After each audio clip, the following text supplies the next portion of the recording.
Good morning. I am Marcus Stubbs, who you just saw featured in the video.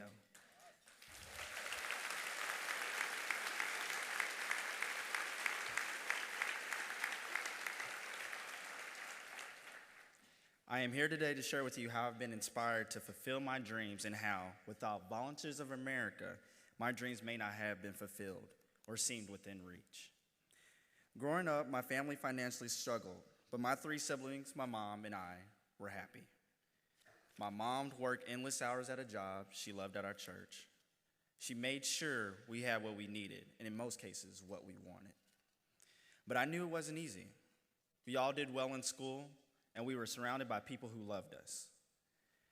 As I grew up, I matured into a typical teenager. I loved hanging out with my family and friends. I loved playing basketball, and sometimes I would dream about being a basketball star like Michael Jordan. I would envision myself going to college on a basketball scholarship and playing professional basketball to financially support my family and give them everything they wanted and deserved.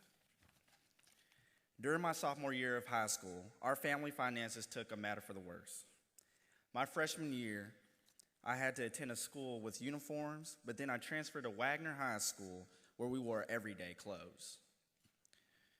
For most teenagers, this would have been a relief, but in my household, it added pressure and stress to my family. Something that seems as simple as clothes for school was a huge burden, and my mom wanted so badly to buy more clothes for me. But she honestly couldn't afford it. I remember wearing the same 2 or 3 pants and few shirts over and over again. I felt self-conscious and wondered if everyone in school noticed. However, I did my best to make peace with my situation because I knew my mom worked hard to provide me with clothing I did have. My senior year at Wagner High School was a year that I will never forget. I was looking forward to making a lasting impact. I wanted my basketball team to make it far into the state tournament. As an assistant to the college resource teacher, I wanted to see all of my classmates make it into college, and I wanted straight A's. But the first day of my senior year, my entire world changed. I found out that my family would be homeless in a matter of days. I will never forget that day.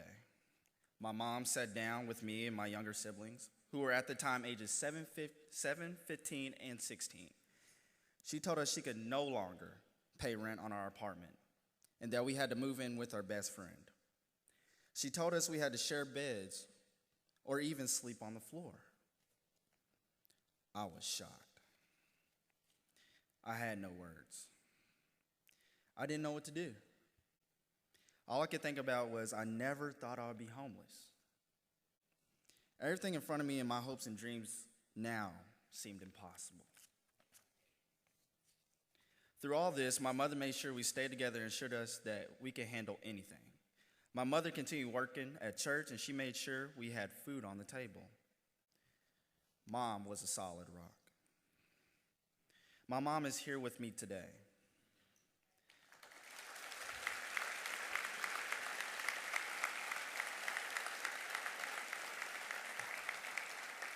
Mom, I'm really grateful for all that you've done for me and for my family. As for me, I felt like I was drowning. I felt like my family's situation was my fault because I was too busy concentrating on school. I felt like I needed to be the man of the house and that I should get a job. But the only jobs out there for a 17-year-old were minimum wage jobs. I just didn't think that would be enough. I was desperate. All I could think about was I needed to earn money and fast. I really hate to admit this because it's out of my character, but I even thought about selling drugs. I really hate to admit it, but I leaned on my faith to help me stay true to myself. I knew I had to accept our situation, and I did. Then the stress at school started to stack against me. I needed good grades to stay eligible to play basketball and eventually go to college. But our living environment made it difficult for me to concentrate on school. Fortunately, our new basketball coach, Coach O'Neill, began basketball practice with some time to let us complete our homework. Not only did I finish my homework at practice, I finally got to hang out with my friends. I could forget about my troubles for a couple hours and just be me. Sometimes, though, I had trouble making basketball practice because I didn't have a ride. One night, I had a great game.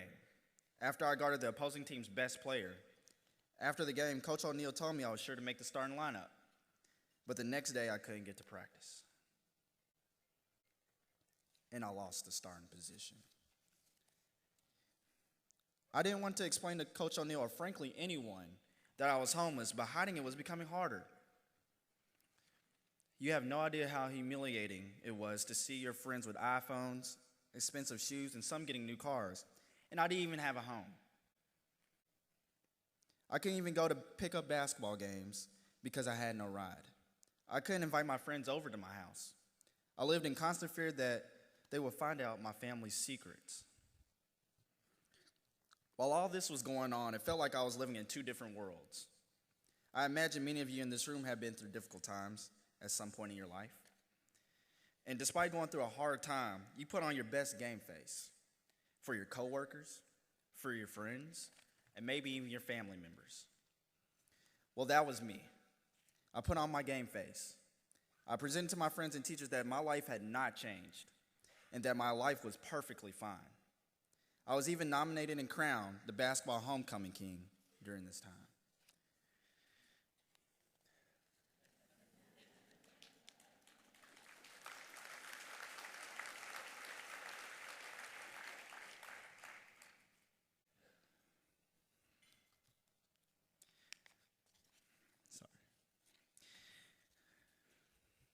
When I found out I was nominated, I just acted like I always did, that I was happy and that everything was okay. The truth was I was worried and scared for my family, and I was freaking out on the inside. But I let my friends and teachers think that everything was normal. So I was crowned homecoming king. I went to the dance as everything was fine, but it wasn't fine. Because at the end of the night, all my friends went back home to sleep in their own bed. But I left and went to someone else's home and slept on the floor.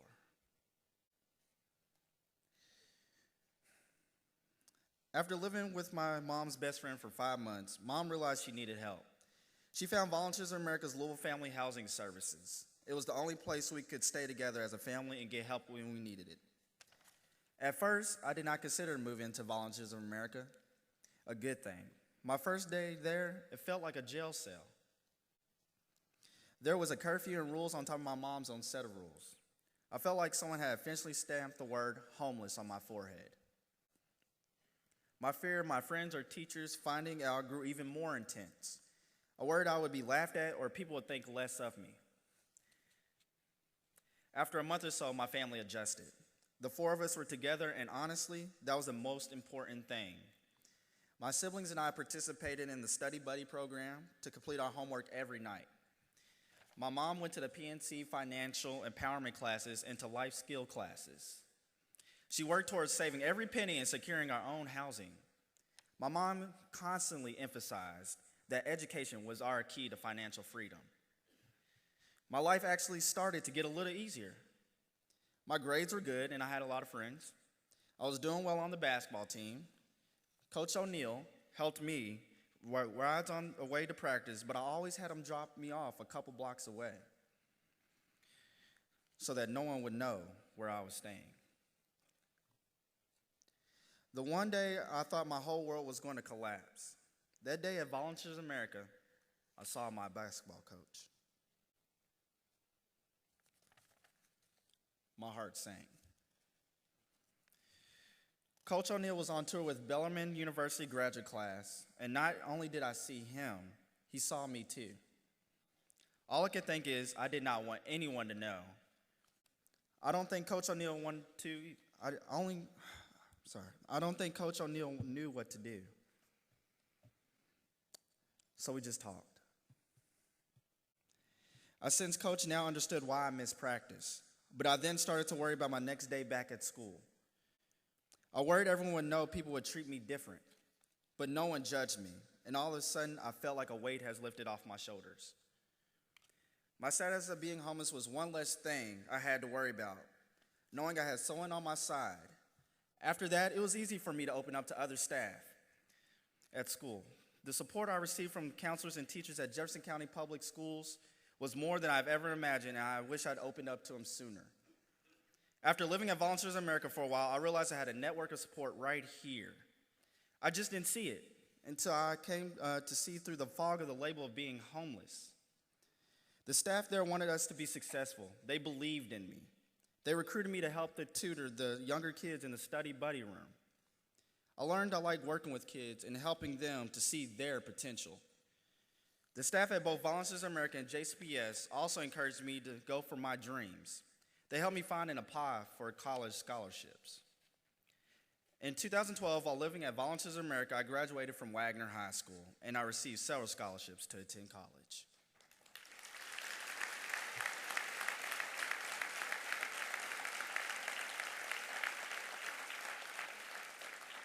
Around that time, Volunteers of America helped my family secure our own affordable housing where we still live.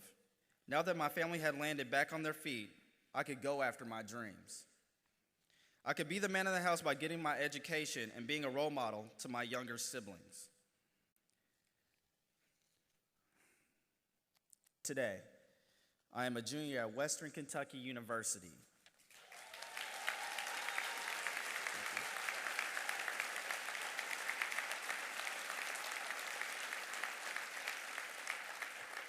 In fact, not only are my mom and brother here with me, today, the president of Western Kentucky University, Dr. Gary Ransdell, is here to join me.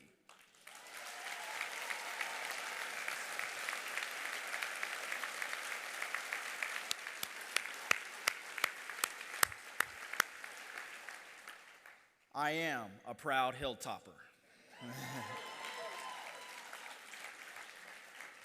At Western, I am the coordinator of Project AIMS, Activating Interest in Minority Students, who work with minority middle school students to encourage them to start thinking about college.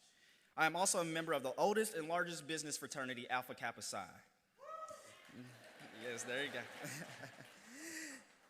I have had the opportunity to study abroad in Costa Rica, Trinidad and Tobago, and next year in the summertime, I will be going to South Africa.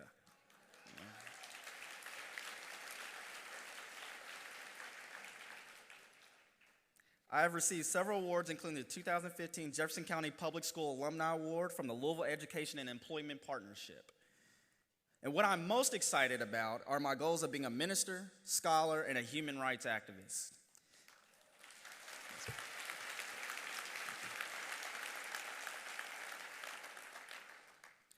To get me there, my first year out of college, I like to work for an international profit or nonprofit for Teach for America, to help kids just like me.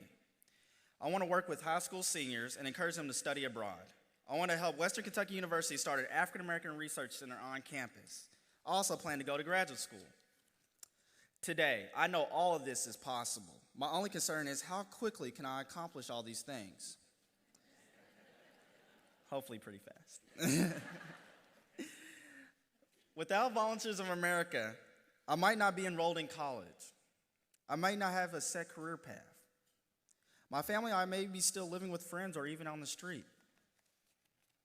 It's possible that I could even got really desperate and participated in illegal activities to help my family financially.